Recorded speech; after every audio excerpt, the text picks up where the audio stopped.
Yeah. Wow. Yeah. I've never heard that story. That's awesome. Yeah. Well, then we had Mark Crowder, and that's another Mark one Crowder that recently passed away. In fact, we lost him the same week Alabama lost their fiddle player. Man, he's good too. He could play, dude. God, could he play? And to you know, this is the guy. If you couldn't get along with him, you couldn't get along with nobody. Just a phenomenal. Nicest guy. Like, you guys played shows, and Heather and I always came out when we could. And then I helped pack up at the end of the night just because it's instruments, music. I get to put hands on things. And that dude was like, he's cut in with the band, pay him. I'm like, dude, I'm here for fun. I'm not here for money. And he was insistent, would not take no for an answer, dude. That's Mark. He was a nice guy, That's man. Mark. Yeah, he's been gone. I missed that place. Almost 3 years. That was the a vineyard, great place, man. dude. That was awesome. That was the coolest setup. I mean, outdoors, but yet you had your little covered You had your stage. stage. Everybody could hang out. Like, And it was out in the country. That was you a could really take good venue. kids. The kids could go. You didn't have to worry about nothing stupid It was happening. like a family type. Yeah, carnival, it was great, you know? man. That way beats playing in any bars. Dude, I'm telling you, Yeah. if I ever went back to music, the only way that I would do it is if it was a band that played like Down Home Days or the city festivals, That's- where you're just playing fun Yeah. music.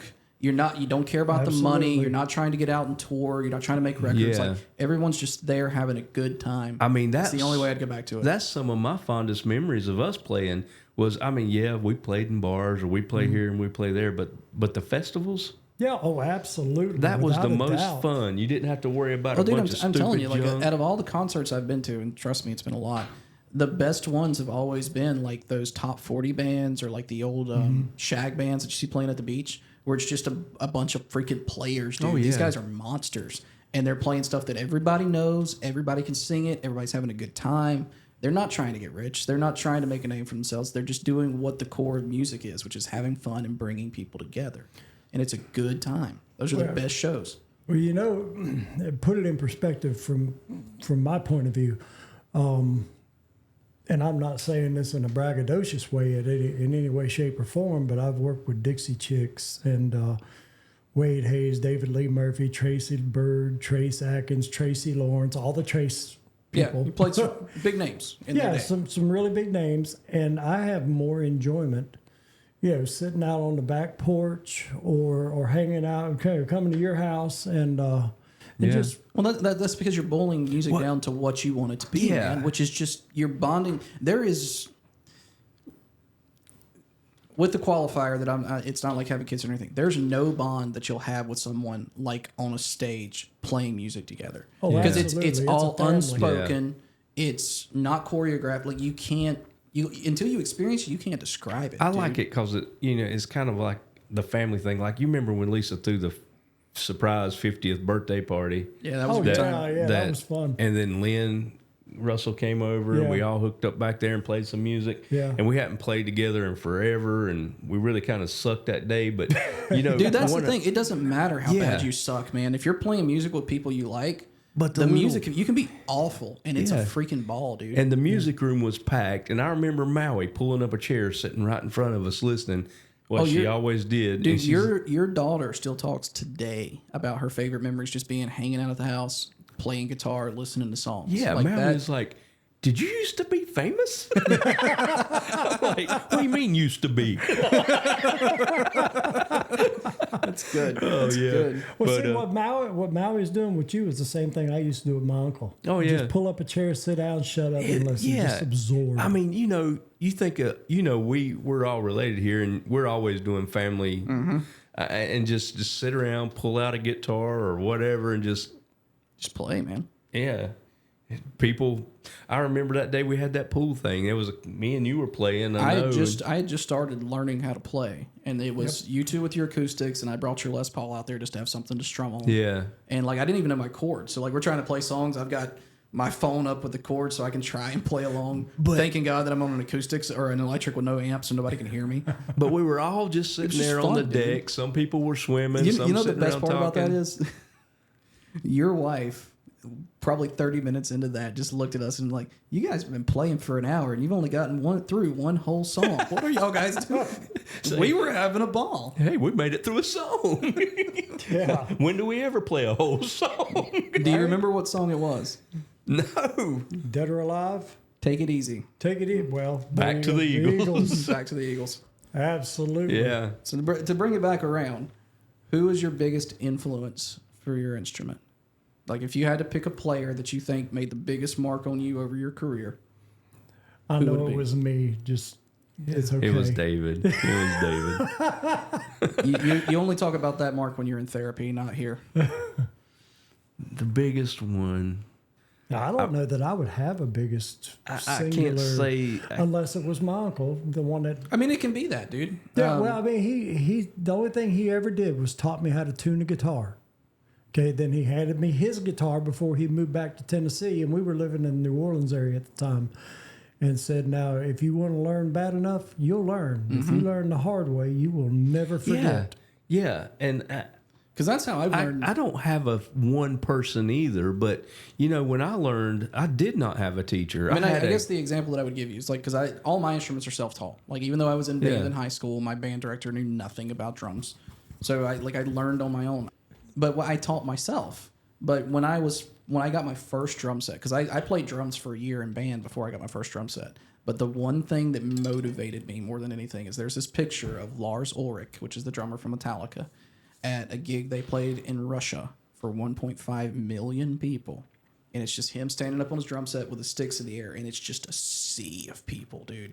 And the Metallica and Lars Ulrich is what motivated me through drums until I started learning more and understanding more. But that was the focal point. He was what got me there.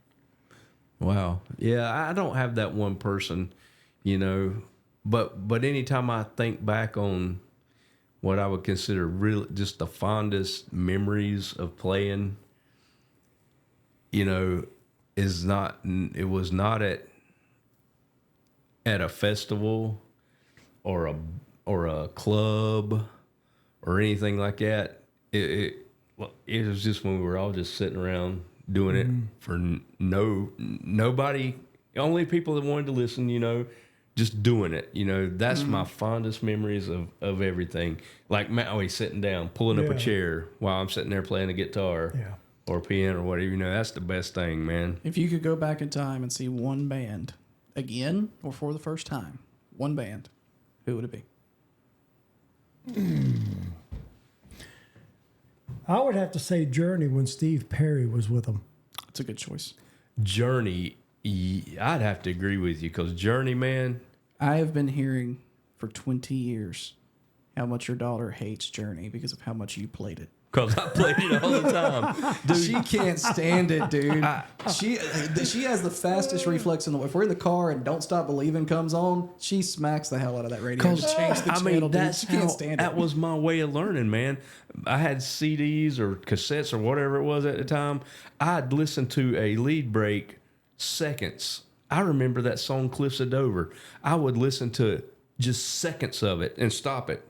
Over and over and over and over. Dude, that's the for one, hours. Jeff Barry. He Yeah. used to tear it Yeah, up. yeah, he was good at that, man, and that was above my pay grade for sure. But yeah, Journey, man, I'd do that or any of them, and I'd listen to it, and then I would finally get it note for note, and then I just play it and play it and play it because till it was in my freaking head. The really crappy part back then, because like even though I grew up with technology, we didn't have like YouTube wasn't a thing when I started playing. Tabs weren't really a thing. They were very primitive.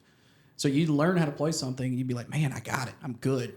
And then like 5 or 6 years later, you'd see a live video, and you're like, "Damn, I wasn't anywhere close. They're doing something completely Oh, different." that's all right. See, I was talking about YouTube and being able to play stuff back now. You remember when you used to listen to songs and you got the lyrics completely screwed up? Oh yeah. Didn't you guys do a podcast about that like 2 weeks ago, or did you talk about doing I think it? No, we we've talked talked about it, but we Yeah, hadn't. yeah. Maybe we'll just sit there and play through a few.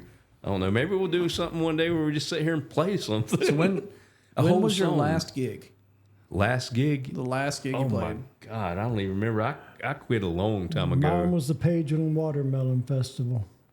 Yes, there is actually a watermelon festival in North Carolina at Pageland. South Carolina. Is it in South Carolina? Pageland, South Carolina. Yeah. Oh, that's right. It's south of Monroe. Okay, so Pageland, South Carolina, and it's called the Watermelon Festival, and it's a big draw every year. I mean, the last thing I did in in public was probably when you was with Rodeo Flyer, and I would step in and play that song for y'all. But I can't remember. What was the most fun show you ever had? Probably. I know I'm taking that one from you. No. That's a good one. That's good. Probably a toss up between two, and I'm the same. Yeah, the air show. That's not one of them. And one we did in Stanley, for some reason, I like that. My top two.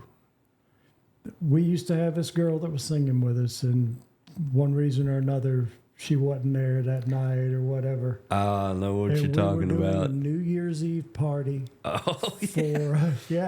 For a moose lodge. Yeah, some kind of lodge like that. Yeah, in West Gastonia. We didn't have there was enough one content. Song that we absolutely, one thing we was trying to stretch it out through midnight, and there's one song that she did that we just had to do. So I put on this long wig and put balloons down, and came out as Davana. And the picture you will see shortly. But we done I Feel Lucky by Mary Chapin Carpenter. is that what it was? I remember that night because I remember like it was so funny because none of us in the band knew that was going to happen. Right. He just disappeared for a minute. And we're like, where's he at? We're just playing something, I guess. I don't remember. And then out walks Davana. she was born. And me and the other guitar player were looking at each other like, what is going on here? And I remember we were playing that song, and there was a girl out there taking pictures and of us playing. And I remember her walking up to the stage to snap a picture, and for whatever reason, we all leaned in, and it was the perfect shot. Man, what a picture this is. Yeah, you're looking at it I now. am. I waited till now to bring it up. That's, I mean, that was where not did you planned, find this staged. We had no clue. I don't know.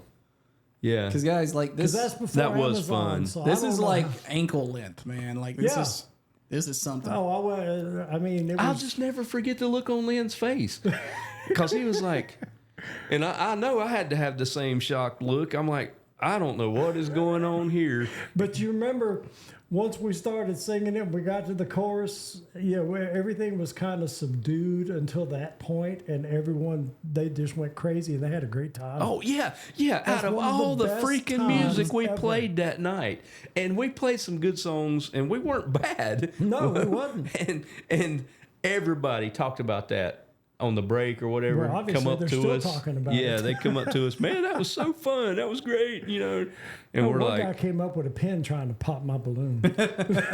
man. That was I'll put that one on the list. That was better than the air show. And it's the second one is kind of tied with that one. We were doing a show out at Coyote Joe's with we were opening for Chris Ledoux.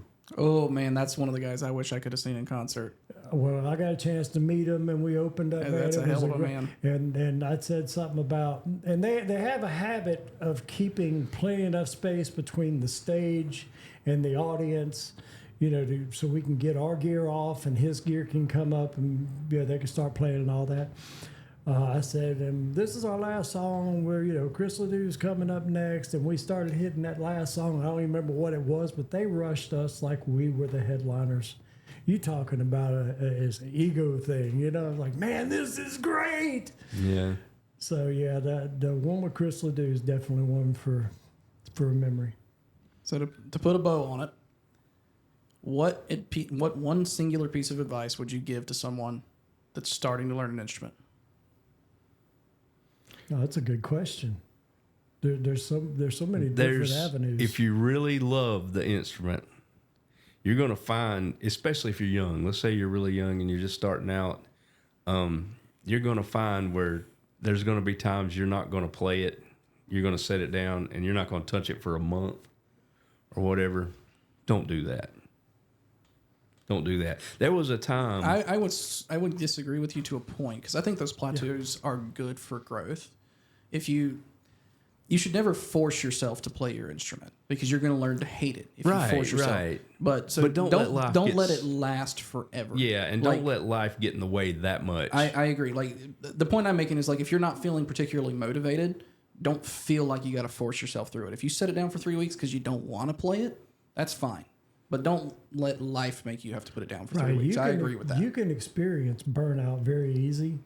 Especially when you're learning, because you just wooden shedding the same stuff over and over. I agree with you to a point about you don't just walk away from it. It's like doing anything else when you're trying to be creative. You know, sometimes writers have writer's block. 100%. So you have to walk away from it, clear your mind, maybe sleep, go to bed a couple nights without touching it, and then come back with fresh ears, fresh eyes, and go at it again. Yep. My biggest thing of advice is if you honestly love music and have a dream of making music or anything for that matter, you set your dream, you set your goal, you set your steps to get there, but do not give up on your dream ever. It's good advice. Yeah. The one thing that I have is, and it's not just music, but it's really, really important for music because you're going to do this a lot more than you're going to be good. Be brave enough to suck. Yes. Because when you start... Oh, I've nailed that one. You're going to... That you have. You're going to be bad. You're going to struggle. You're not going to be able to play things you want to play. And then you're good. Even worse than that, you're going to be able to play something, and then you're going to come back in 2 weeks, and your body's just not going to work with you. You're not going to be able to touch it. But to be good, you have to suck first. Be brave enough to suck. Yeah, success is built on mistakes. 100%. Period. Well, I've been sucking at it for your mom and dad must have 40 had a lot years of now. mistakes.